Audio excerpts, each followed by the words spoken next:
applaud yourselves for your introductions, and let's applaud Elliot for sharing with us tonight. Thanks very much. First of all, I want to thank everybody for giving me the opportunity to present here. We're going to try not to cover everything up. There's my contact information. Again, my name is Elliot Jolesch. I'm born and raised here in the Dallas-Fort Worth area, so I grew up here. Left the area for about 20 years, came back in 2009 to no job. So spent 35 years in IT, so I have a technology background, but I'm also an accountant by degree, and I have a master's in management and a master's in MIS, which kind of now is what everybody calls IT. But in 2003, 2004, I kind of got the coaching bug. I was working with a coach. He had just gone through some training and had gotten his master's degree in Atlanta somewhere. He and I are still good friends, but somewhere along the line it became part of my bucket list.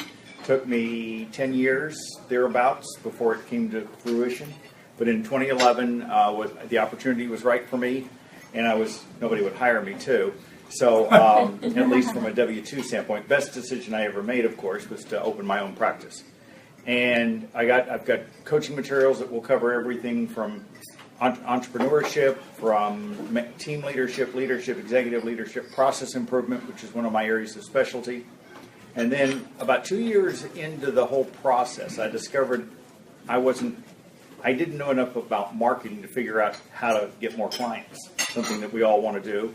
Get more clients, make more money. At least I hope that's what everybody's here for. So I started researching. I found a program. I went through the program. Took me almost a year. And I liked the program so much that I bought into the program.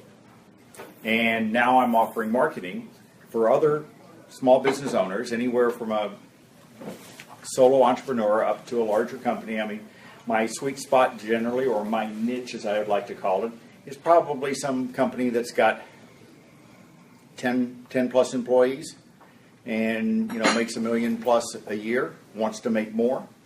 That doesn't mean I won't work with a startup. They're just different rules of the game, because startup is a whole different type of situation. So if the company's less than 2 years old, I apply all the same processes, but I apply a different set of rules. We change the way we charge so that there's a benefit, because smaller startup companies have a harder time paying the bill. I always tell a coaching client potentially that if you're looking at me as an expense, you're not ready. I'm not an expense. I know that's hard to believe, because you see that money going out and you always can't, but your return on investment is what you're looking for. As I've told people, if you pay me $1 and in return it gets you $5, would you turn that down? So, surprisingly, some people do. One of the biggest issues that I always run into with people is a twofold process. One is, and let me get a clarification. Is everybody in here in sales? Yes. Yes. All right. Well, that's the right answer, because yes, you are. No matter what you're doing, you are always in the sales capacity. Whether you're looking for a job or actually working for a W-2 company or working for yourself. Now, how many, just out of curiosity, are there anybody that gets a W-2? Okay, so we all have 1099s or self-owners. That's good. So, and nothing wrong with a W-2 job. So one of the things I always tell people that they have to do is I says, you've got to know what your niche is. And everybody says, I'll ask somebody, okay, so what's your niche? Or who do you sell to? And the typical answer I get is everybody. Well, that's not your niche. Everybody, yes, potentially everybody could be a salesperson. But you need to define, who are you going after? Who is your ideal candidate? And if you don't have that defined in your own mind, you need to sit down and spend some time. And sometimes I tell people, you got to spend hours on it. You got to figure out, who am I going to sell to? So, if you're a Mary Kay salesperson, you're going to be selling to somebody. Your typical ideal client might be a 42-year-old woman with 3 kids and a husband, and she may or may not work, and she doesn't have time to go out and go shopping. So you build this character, and that's who you do all your marketing towards. And the more alive you can make them, the more real you can make them, the easier it is for you to do your marketing. So one of the things that we've come up with is the 5-step proven profit formula for doubling your profits. And you can take any one of these steps that we're going to go through, and we're going to go through them pretty quickly because I only have about 20 minutes because I want to leave some room for questions. Okay. And I have this full presentation. If I go through the entire presentation, you'd miss appointments. It takes about an hour and a half. I do several presentations that are on the 90-minute side, but I took this and I started working on this, and I got through it a little bit, and then about 4 o'clock yesterday afternoon, I was telling John, I says, you know, this was starting out that everybody knew what I was talking about, and I said, let's go back, and I want to start you off with the 100,000-foot view. And then if there's an interest, I can either come back at another time and we can dig deeper, or you can contact me and I can sit down with you all and give you a little more in-depth presentation. So what are the 5 steps? So we're going to kind of brush through these very quickly. Lead generation. Now, what is lead generation? That is any way you get another prospect. Okay? Recognizing that everybody out there in the world is a suspect to begin with. They could be a potential prospect, but you need to make them a prospect. So how do you do that? Lead generation can be anything from direct mail, it can be Facebook, it can be advertising in any way, shape, or form. It can be landing pages. There's tons of different ways to do marketing now from a lead generation standpoint. But now once you've got your lead generation, you have to have a conversion rate. And if you don't know these numbers in your own business, you need to sit down and figure them out. Now what's the conversion rate mean? It means if I hit 1,000 people, and we'll go into this in a little more detail. If I hit 1,000 people, how many of that 1,000 could become potential clients? Then we have to increase transactions. So are you the type that you go in, you sell something to somebody and never talk to them again? Do you sell a product that is a one-time only product? There are very few one-time only products. And if you do sell a one-time only product, unless it's a very high ticket, you need to find some more products, in my opinion. And then you've got average sales value and profit margin. And the profit margin is, how do you increase that profit margin? If you're selling a solid product, an inventory type item, you may be locked in, but the question I always ask, can you raise your prices? Are there other things that you can offer to increase the value, which will actually end up giving you a better bottom line? So, again, all small business owners want more clients and more revenue. Anybody disagree with that? Okay. Just want to make sure that we're all on the same page. I think that's why we're all here. I hope that's why we're all here. So what does it take to produce more clients, which is what we were talking about? And you have to generate leads. You must convert those leads into clients. And then by breaking down the end result into the vital components required to generate them, you can put together a specific strategy and plan of action. One of the things that I have discovered in talking to people about marketing is everybody does a lot of marketing, but they all do what's called tactical marketing. They don't know what strategic marketing is. Strategic marketing is the idea of building a plan on how you're going to attract your clients. The tactical marketing is the actual doing of that work. It's the same thing as when you build a strategic plan. You build a strategic plan for your company, you're building a roadmap for where you want that company to go. Strategic marketing is the same way. You have to have a strategic marketing plan before you have a tactical marketing plan, if you want it to make sense. I know a lot of companies that do tactical marketing and then can't figure out why they don't work. I was reading on one of the Facebook pages or groups that I belong to that talks about marketing. This another coach got an envelope in the mail from a company.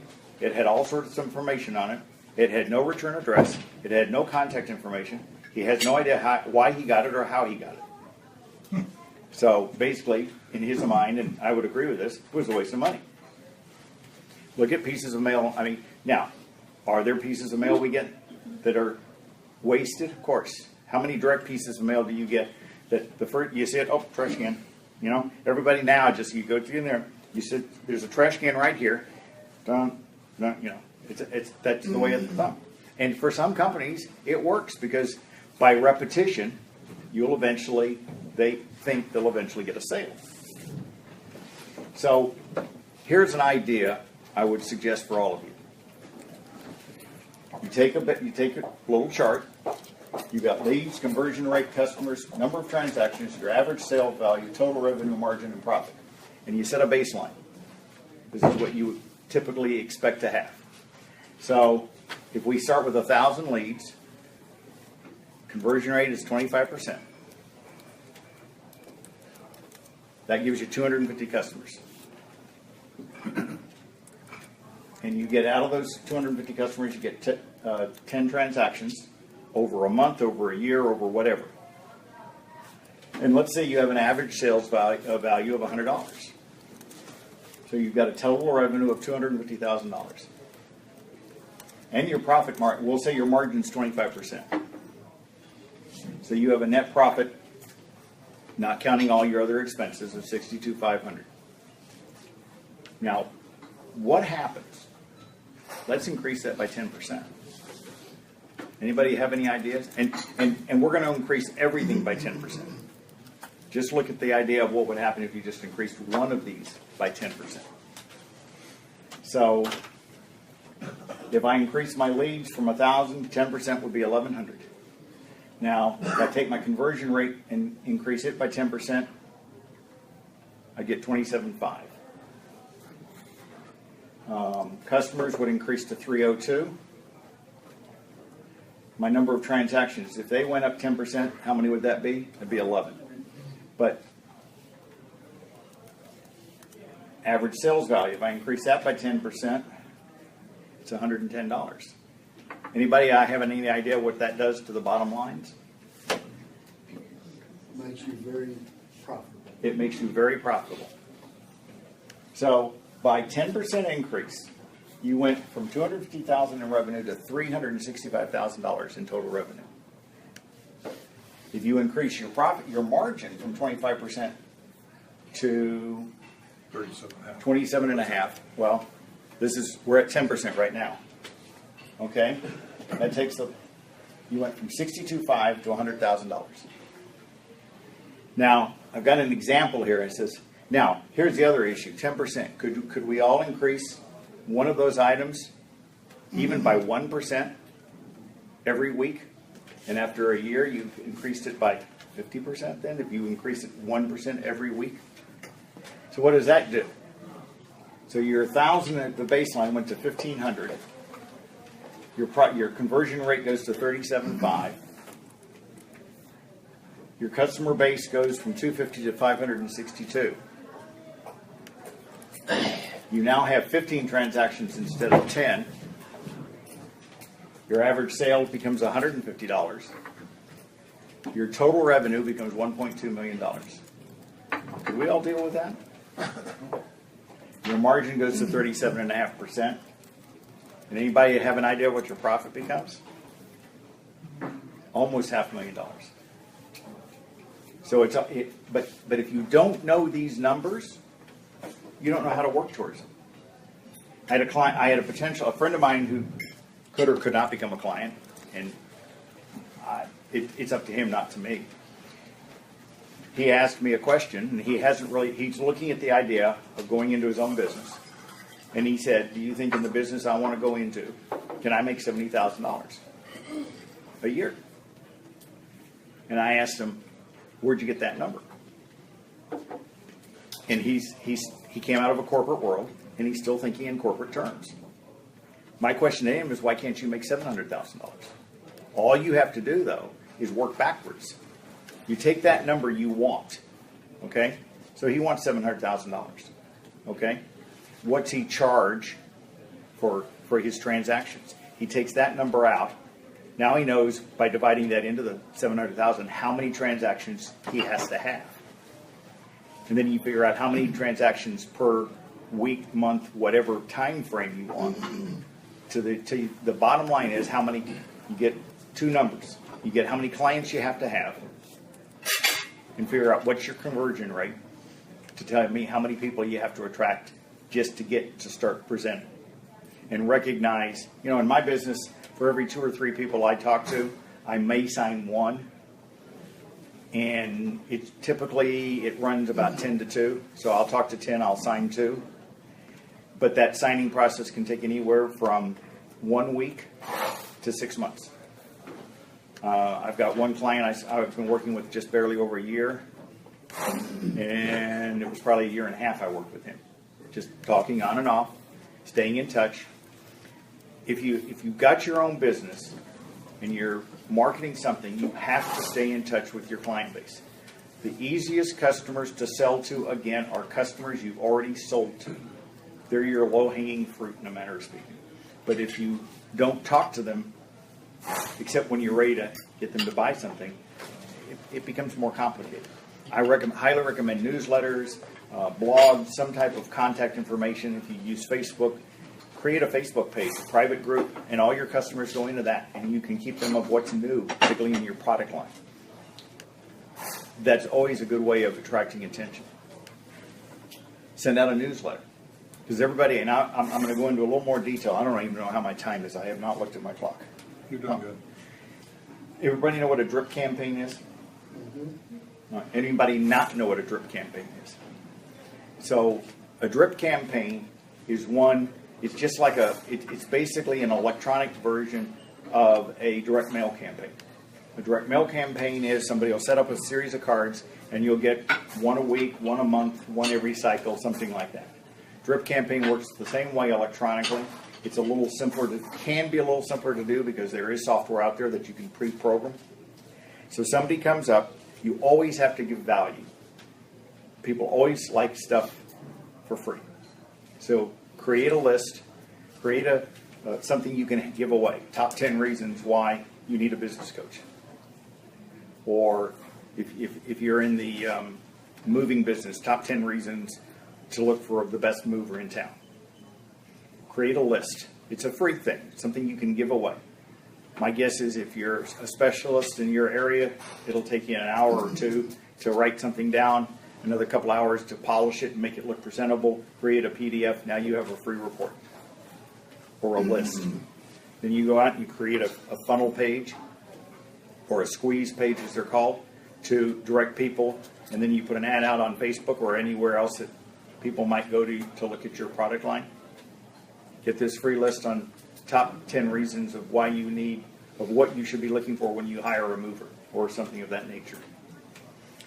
And the goal is to grab an address. You want an email address and a name. You can or cannot ask for a phone number. It's up to you. Sometimes you'll get it, sometimes you won't. And then you start the drip campaign.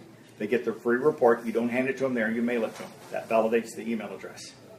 And then every day, every week, every month, whatever cycle you want to do, you send a message out. And it's all automated, so you don't have to worry about it. One of the other areas that I always run into issue, and I looked at this and I said, well, let's pick something that people are always afraid of doing. And it's right here. You're selling something for $100. And I'll sit down with you and says, well, let's raise the price to $105. I'll lose all my clients. If I raise my price $5, I'm going to lose all my clients. Let's look at that. I cheated here. I pre-did this. Here, come to this side. Is that better? So, I went too big. So let me give you this scenario. I run a health club, okay? The lights went off. I know. It's $60 a month. I currently have 300 clients, okay? So I'm making $18,000 a month, and my profit margin is 25%, so I'm taking home $4,500. This is a great health club. I'm giving them fantastic service. But I decide, it's suggested by my coach that I raise my prices $4. Yet I'm terrified. If I raise my $4, if I raise my fee from 60 to 64, I'm going to lose all my clients. Anybody have any idea how many clients I would have to lose of the 300? Not just to stick at the 18,000? Anybody guess? The number will be staggering. So, okay, so the price went up $4. I'm going to offer new value service. I got brand new towels or something. I've got something else I can throw in there. So I'm going to go up $4. That's 6.67% increase. my net profit's going to go up $1,200 a month. It's assuming I don't lose anybody. And it also assumes I don't gain anybody. I'd have to lose 63 clients not to increase my bottom line. If I lost 63 clients, my original net profits would still be at $18,000. And am I going to lose 63 clients? Typically, no. Yes, now, if I raise my price 50%, you might have a bigger issue. But even then, which would you rather have? Would you rather have one client at $5,000 a month or 10 clients at $500 a month? I would rather have one. I'm getting the same dollar value, but now all of a sudden my time just became free. I have more time to do more things. I have more time to market for more things to more clients. So don't be afraid, as I tell people, don't be afraid to raise your prices. I also highly recommend that every year you go back and review. And you know the old 80-20 rule? I've reversed the 80-20 rule. There's always 20% of your clients that give you 80% of your problems. Okay? And interesting enough, when I talk to my clients, I've always, and what do I do? What I tell my clients, how do you resolve that issue? You have two ways to resolve it. You fire them, just flat out fire them. Say, nope, we've come to a pass here. I can't do business with you anymore. So at the end of this cycle, we're going to be done. That's one option. It works, and it's more than likely most of those clients will say, okay, I wasn't getting anything out. Then they'll come back with all sorts of excuses. The other option is raise your prices. Then they'll say, oh, I don't want to pay that much, and they'll leave on their own. It's highly recommended. I tell all businesses this. You need to review actually you do need to do more than that, but you need to review what you're charging your clients every year. I always tell people, when you go through the budget process, and everybody does go through a budget process, right? And your budget process, though it should be year-long, typically starts in September, October for the coming year. You also look at what you're charging your clients, what your margins are. I also tell people every quarter you should go through and review your charges, your expenses. Okay, this is the accountant in me. Go through it, and most people don't do this. That's why I'm trying to give you an idea here. Go through those expenses and decide, do I really need this? Is this something that I have used in the last 90 days or will use in the forthcoming 90 days that are benefiting either me or will end up benefiting my clients? And if the answer is no, guess what? You just made more money that month because you got rid of an expense you're not using. And it's typical. It doesn't surprise me. I talk to a lot of small business owners. I'll ask them, how do you know you're doing okay? I woke up this morning, I looked at my bank account, and there's money in the bank. I'm doing great. I kid you not. If you don't have a good set of books, you don't know where you are. And it does not take an accountant or CPA to get a good set of books. There are bookkeepers that will do it at very nominal charges. You can do it yourself. I tell people you do it to yourself until it's taking up more time, more of your valuable time. That's when you hire somebody else to do it. I tell clients all the time, if you want to get larger, you have to delegate. You cannot do it all yourself. If you try to do it all yourself, you'll always be at a plateau. If you're doing it all yourself right now and you're making $100,000, you cannot get to $250,000. It's just impossible. You cannot spread yourself that thin. You can't do that many different tasks at the same time. You have to delegate. I tell that to a $100,000 client. I tell that to a $250,000 client. I tell that to a $500,000 client. If you want to get to the next level, you have to delegate more. Every step of the way is a different type of delegation. So there's different processes. Don't recognize, and everybody says, well, I don't want to hire employees. Okay, don't. Get yourself a virtual assistant. Get yourself, hire a printing company to do certain things. Hire somebody to answer the phone. You can contract with all that. Eventually along the way, though, if you want to increase the size of your company, you will eventually have to hire employees. Yes, it takes on a whole new area of complications. But I always tell people, if you want to be successful, you have to work on the business, not in the business. If you're working in the business, you can't work on the business, and you'll never increase your bottom line.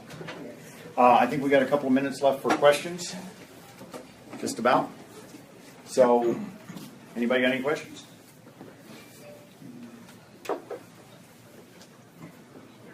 That's a lot of good information. As far as if you were working from your experience, because you well, I was actually going to talk about I'm sorry. your spreadsheet. I can start it again. I mean, you showed the impact of raising the price and so on and so forth, and then in your goal seeking, goal planning tool, which very much supportive. In fact, we have one on our Business Growth Network. Right. That the thing is, if you have the worksheet or whatever, you can actually go through and look at the impact of moving different things, as opposed to increasing everything Right. 10%. I mean, I would highly, I would. you could I mean, say I want to, do you recommend starting with obviously the pipeline, the leads? Yes. Kind of looking at, okay, how can I increase the number of, or what, or is there, Well, I guess it probably depends on the business. It depends a lot on the business, but I mean, the two areas that I would look at, I'd look at leads and conversion rate. How many, and break the number down instead of 1,000, make it 100, make it 10. If I talk to 10 people, how many do you close? How many do you make a customer? And if the answer is 2 out of 10, what can I do to make it 3 out of 10 or 4 out of 10? Because that in itself will make a huge difference. If you take 10 and you were closing 2 and all of a sudden you're closing 5, look at what your increase is going to be enormous. You won't recognize it. And then the other key is, is this how often, what's the frequency? Is it every week, every month, every other month? No, I hope it's not every year, unless you have a higher dollar value. Now, part of that's going to be too. It's much easier to sell a $10 item than a $100 item, and much easier to sell a $100 item than a $1,000 item. So that all plays into its part too. The other issue that is always beneficial to have is have more than one offer. And you always start your offer at the highest. So if I have a $1,000 product, that's my top product, that's my offer. 1,000's not quite. Well, I have this other offer, but it doesn't get you quite as much for $750 or $500. And find that, and so, or you can say, or we can, you can always look at the idea of adding side pieces to it. I mean, who's got some of the best offers around from a standpoint of looking at side sales? Anybody? How many times do you go to McDonald's and you get a meal, right? Right. You bought a hamburger, and we'll add on a drink and fries for another $1.50 or whatever it is. Now, what do you think those fries and drink really cost them? Right. Not $1.50. Well, the thing is, too, the average sale value, I mean, I think that the one thing that you kind of hinted at there, which I think people need to think about, is it's not just if you're selling a widget for $100, now you're going to sell it for $110. It's not. It's the average value of a transaction. That's correct. Okay, so you can actually expand your transaction from a single sale to a value-added sale where you actually are adding a value meal, and you use McDonald's. But it's really like if you're a consultant or even if you're just selling an actual product, you can look at things that you do around that sale that you can monetize. Right. Oh, absolutely. So that increase your you don't have to have more customers. You have to have more clients. You have to have more sale per client per transaction. And the other option of another way of doing it, and an example I didn't bring up here, which we could have, is let's take a florist. Okay, so because somebody comes in to buy a bouquet, Valentine's Day, right? They came in for Valentine's Day. All right, well, you got Valentine's Day, you need flowers. You got Mother's Day, potentially you got flowers. There's probably maybe you get flowers for Thanksgiving and maybe for Christmas, and maybe for a birthday. Well, we've got this club here you can sign up for. It's free to sign up for it. And we'll send you reminders. Or better yet, we'll give you a 10% break in the cost if you sign up now, and we'll send you tell me what value bouquet you want, and we'll send them automatically.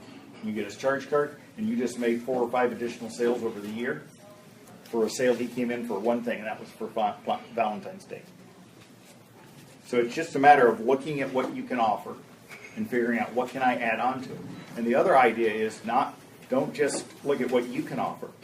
Find somebody else that might offer something that would blend well with your product line and do a joint venture with them. So that you say, well, let's put a package together and we'll sell the package. There's an example I've got 2 restaurants. One restaurant sells a meal. It's a $40 meal. Gives you a $20 or 20% discount. So that $40 meal becomes what? $32. Other restaurant takes a different route. They sell you the same $40 meal, but they include a bottle of wine and a dessert. It's a $6 bottle of wine. That's their wholesale cost. That's really a $12 bottle of wine. And the dessert costs them $1. They sell it typically for $2 or maybe even $4. So now all of a sudden, you've got a client that says, wait a minute, I got a bottle of wine and a dessert for $40. That's a $52 value. Or more than that, or $54. Yet it's costing the restaurant the same cost, the $8 that the other restaurant discounted. Now, who's going to perceive the better value? I get so many people that say, well, we'll put it on sale. We'll save 10%, 20%. It works, and in some commodities you have to do that. But it's much better to add more value to what you're offering than to discount. Great. Any other questions? Anybody wants to talk about marketing? I'd be happy to sit down and talk with you. I also do process improvement and some other areas of communication and stuff that small companies might need. There's my contact information. All right. And I'm on the list too. Great. Thanks.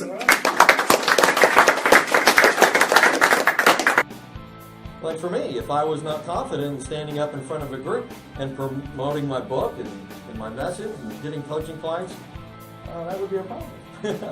I might need a confidence breakthrough. Maybe I join Toastmasters, which I was a member of for quite some time. So I